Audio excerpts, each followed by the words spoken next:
Okey, apa pengalaman seram Syairah? Pengalaman seram saya, which is benda ni dah berlaku lama dah.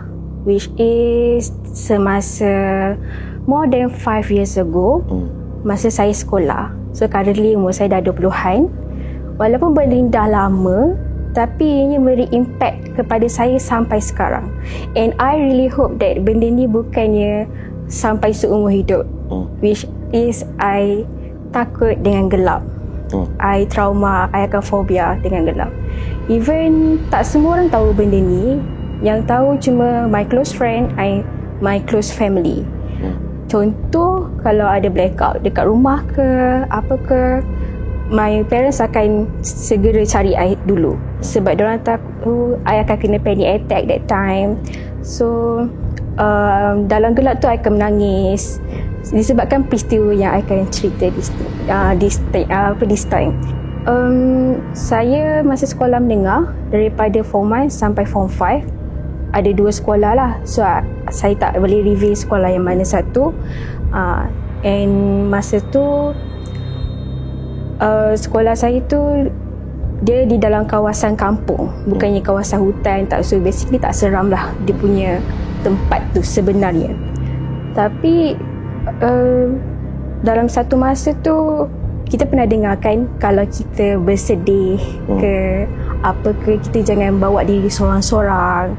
So akan ada something yang akan teman kita.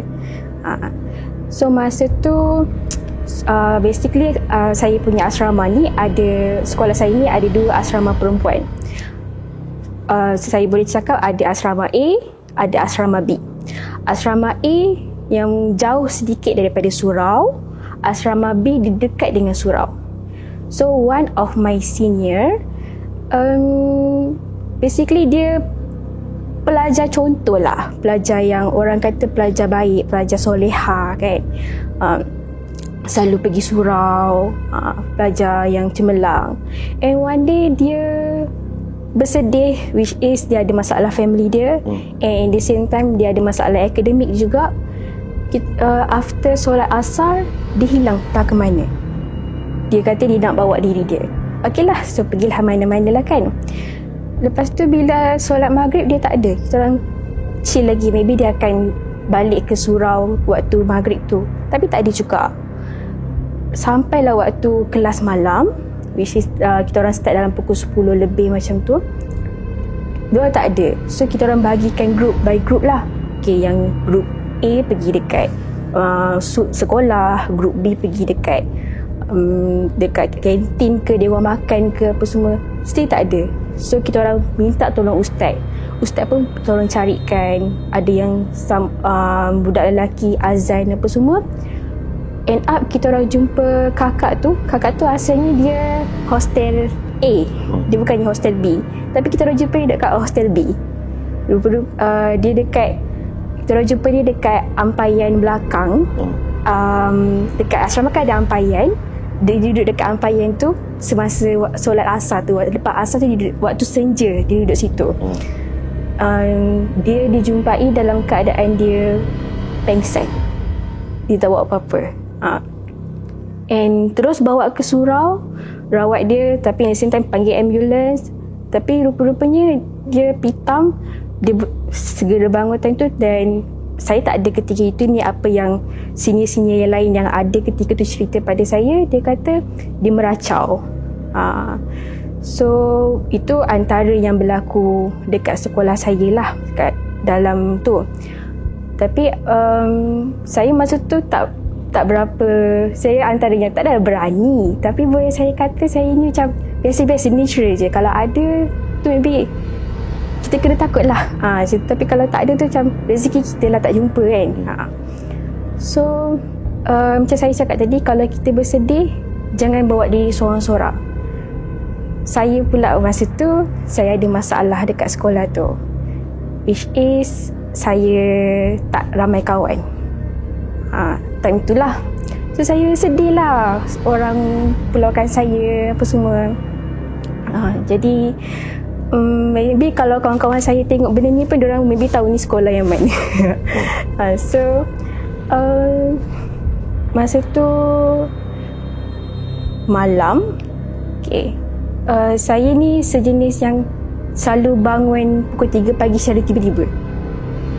Tanpa set alarm ke apa ke, saya akan terbangun pukul 3 pagi. Sama ada nak pergi toilet ke, tiba-tiba panas ke, tiba-tiba rasa nak minum air ke, saya akan terbangun pukul 3 pagi. Okay. And pada Sejak bila ni yang bangun pukul 3 pagi ni? Sejak saya banyak bersedih pasal tu. And saya pula jenis saya dah kesunyian apa semua. In the same time, saya jarang balik ke rumah, jarang jumpa family. Jadi jiwa saya tu rasa kosong. Saya nak mengadu dekat my mum pun just melalui call je apa semua. So rasa rindu tu lah. And in the same time, memang saya sedih masa tu. Nak bercerita dengan kawan pun tak nak berkawan dengan saya masa tu. Memang adalah benda berlaku masa tu yang buatkan orang tak nak kawan dengan saya.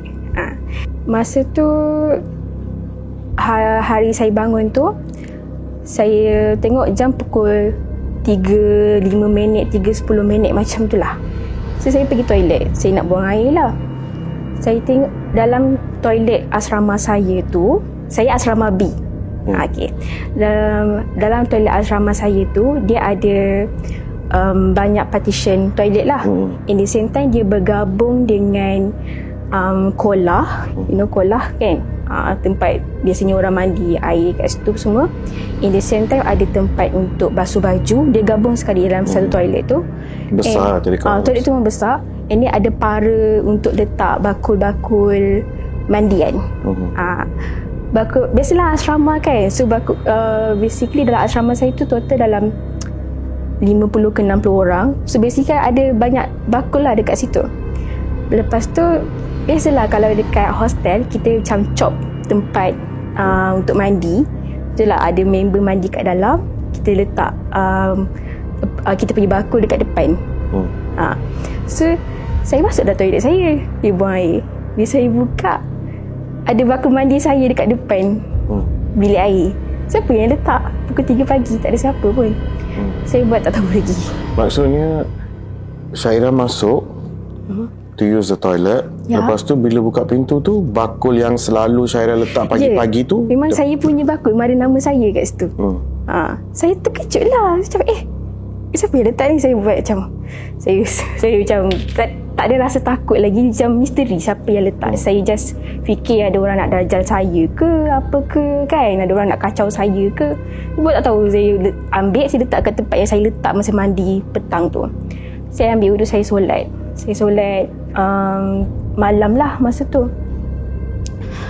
Pukul 3 lebih lah sekarang. Masa tu dah dekat pukul 4 dah. Okay. Macam tu. Masa saya solat, saya dengar bunyi orang hembuskan nafas macam macam tu. Saya macam saya harap benda tu hanya kawan saya yang tidur terlalu nyenyak ke apa ke kan. Saya macam, berapa orang dalam bilik ni? Total semua dalam 60 orang. Tapi kita ada partition. Dalam partition tu dalam 10 orang macam tu. Jadi saya bersangka baik lagi, kemungkinan lah kawan saya terlalu lelah tidur ke apa ke, menyebabkan diorang macam tu. Tapi saya susah untuk berfikiran baik sebab suara tu macam suara lelaki. Kalau perempuan kan bunyi macam slow sikit kan, lembut lagi kan. Tapi dia memang basically yang macam tu. Masa saya takut sangat. Tapi lepas saya dah finish my solat, saya bagi salam sebelah kanan, okeylah, tak ada apa. Bagi salam belah kiri, saya nampak something lah dalam gelap, which is saya rasa dia macam susuk tubuh kambing yang ada tanduk. You know what, macam Lucifer. Maybe you pernah tengok The Nun, which is yang ada kambing hitam tu. Lebih kurang macam tu ya. Tapi saya macam tak tahu lagi. Saya nampak tu macam astaghfirullahaladzim, macam tu je, biar je. Tapi terus saya balik ke katil saya lah. continue tidur ke apa, sebab saya dah takut dah. Basically saya akan sambung belajar ke apa, tapi masa tu saya takut, saya terus sambung tidur. Okay, itu yang first. The second yang saya kena, masa ni saya tak takut gelap lagi. Saya okey je dengan gelap. Masa tu malam beberapa hari selepas kejadian saya solat ni lah, which is sekolah, saya punya rules asrama saya kena tutup pukul 11 malam lampu. Tapi biasanya akan ada lampu koridor lah. So lampu koridor tu dia akan teman kita orang lah. So adalah sinar cahaya dia masuk sikit kan dalam bilik kita orang. Tapi malam tu kita orang punya asrama tak tahu kenapa lampu koridor tu tutup. And saya pula katil saya ni double decker. Saya tidur dekat katil atas. Lepas tu malam tu ada hujan, kan ada guruh, ada flash tu kan. Saya bangun masa tu sebab terlalu sejuk. Saya nak ambil dah selimut. So saya nampak lah ada flash guruh tu kan. So macam tak apalah, nak hujan. Saya ambil selimut. Lepas tu saya ambil bantal. Sebab saya ada 2 bantal, 1 selimut. Tapi saya selalu tidur guna 1 bantal je. So selimut dengan bantal saya biarkan je lah kan. Tapi saya ambil bantal tu, sebab sejuk kan. Okay. Saya punya katil tu, kaki saya menghadap ke dinding. Sebelah kaki kanan saya ada kipas dinding. So basically kipas dinding tu dia akan kipas muka saya lah nanti. So bila flash yang kali kedua, saya terjaga lagi. That time saya nampak kelibat tu lagi sekali, tapi dengan muka dia reveal muka dia yang lagi jelas. Saya nampak kelibat yang sama, makhluk yang bertanduk. Mata dia warna merah terkeluar. Lepas tu dia punya gigi dia ada taring. Macam tu. Sampai sekarang saya teringat muka tu. And saya ternampak tu, saya terus tak ingat apa. Maybe saya terpitam ke apa tu. Esoknya warden kejutkan saya. Saya terlepas waktu subuh pukul 6 macam tu. Rupanya pukul tu diorang kejutkan saya tak bangun-bangun. Diorang pegang badan saya panas. So sampai sekarang saya rasa itulah yang membuatkan saya takut sampai sekarang. Kalau waktu gelap ke apa ke, memang saya akan rasa macam benda tu ada. But I hope benda tu sebenarnya tak ada, just imajinasi saya. Macam tu. Pernah saya dekat masa saya belajar, ada kawan prank saya waktu gelap. Saya duduk dekat belakang stage. Masa tu ada event. Saya duduk dekat belakang stage. Diorang tutup lampu. Saya terkejut lah. Lepas tu suasana situ semua gelap. And tak semua tahu yang saya takut gelap. Just my close friend je. Masa tu dia terus lari dapatkan saya. Dia tengok saya masa tu dah bergigil dah. Saya nangis masa tu. Saya memang tak boleh gelap. Kalau saya tidur pun, saya kena ada lampu tidur. Lampu tidur IKEA tu pun tak apa. Dan lepas insiden tu, benda tu berlaku lagi tak? Selepas insiden tu, benda tu tak berlaku lagi. Tapi after that, kalau gelap tu memang saya automatically takut sampai sekarang. Tak ada siapa dalam dorm ke asrama yang pernah rasa benda yang sama macam Syairah? Saya tak pernah share dekat siapa-siapa kan. Jadi diorang pun tak bercerita dengan saya. Buat apa saya nak cerita kat orang pun, saya tak ada kawan masa tu. Tak pernah dengar, tak pernah histeria ke orang yang yang pernah histeria tu pernah lah. Tapi yang cerita yang saya ceritakan ni, diorang tak pernah dengar. Just my close friends sahaja. Which is kalau yang lain-lain tu, diorang tak, yelah sebab tak kawan kan. Macam tu. Lepas tu Syairah ada buat something tak untuk elakkan ketakutan ni pada gelap? Saya tahu, just kalau dalam gelap pandai-pandai lah cari torchlight ke apa ke, and then kalau terpaksa memang kita buat amalan kita lah semua, sebab kita dah takut kan. So kita ada Tuhan, kita selawat, kita baca zikir apa semua, so insyaAllah okey lah. Tapi memang akan sejuk satu badan saya, dah akan menggigil lah. Tapi sekarang bila contoh dalam kegelapan kan, Syairah masih rasa benda tu ada ke ataupun cuma memory tu je? Saya rasa itu memori saja, dan makhluk tu saya harap dia hanya di asrama itu sahaja, bukannya ikut saya. Sebab after that saya dah sama belajar di tempat lain, dah kerja apa semua, tak nampak dia dah. Tapi kalau gelap saya still lagi takut. Sampai sekarang. Dan saya harap saya takkan benda ni baiklah, tak ada kena lagi ke apa ke. Selain experience satu ni, Syairah tak pernah experience seram yang lain? Ternampak ke ataupun terasa ke yang something ada follow ke? Basically kalau follow pun memang dekat dekat resort biasalah, tu perkara-perkara biasa. Tapi yang dekat hostel tu yang paling ekstrim yang saya pernah Jadi rasa. yang dekat resort ke, let's say ada gangguan ke, dia tak sama macam yang dekat asrama tu? Yes. Yang resort tu just biasalah, bunyi-bunyi macam tu kan. Tapi yang dekat asrama ni one of yang paling bagi impact pada diri saya. Sampai sekarang saya takut gelap. Dia Syairah ada cerita dekat mak ayah ke yang, so did they say anything benda ni? Diorang tahu, and then diorang sendiri bagi tahu untuk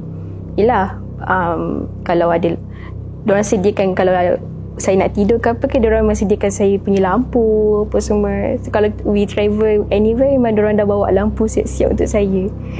Saya takut. Kalau pergi wayang tu sekadar ramai orang tu okey lagi lah. Saya takut kalau saya seorang, ataupun sekadar macam sikit orang pun saya takut sebenarnya. Oh, Syairah kalau seorang memang tak tengok wayang lah. Takkan. Saya akan overthinking, siapa di belakang saya, siapa sebelah saya, siapa yang tengah tengok saya waktu gelap sekarang ni. Kalau waktu gelap saya akan sesak nafas, panic attack, akan menggigil, satu badan saya sejuk. Sebelum insiden ni memang tak pernah ada perasaan macam ni? Tak pernah. Yang menggigil ke apa semua? Tak pernah. Jadi dalam experience Syairah, apa yang satu image tu yang Syairah memang tak boleh lupa sampai sekarang?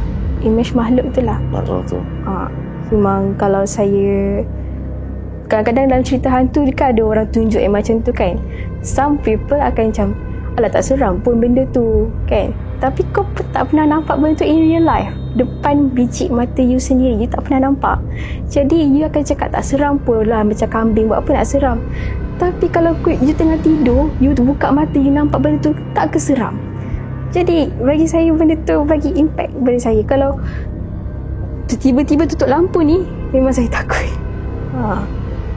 Saya akan rasa macam dia ada. Sampai sekarang lah, maybe orang kata saya ni kebudak-budakan, benda macam tu pun nak takut. Kenapa nak takut gelap kan? Hidup je lah macam biasa. Saya cuba, tapi tak boleh. Saya tetap akan menggigil dan menangis minta tolong orang.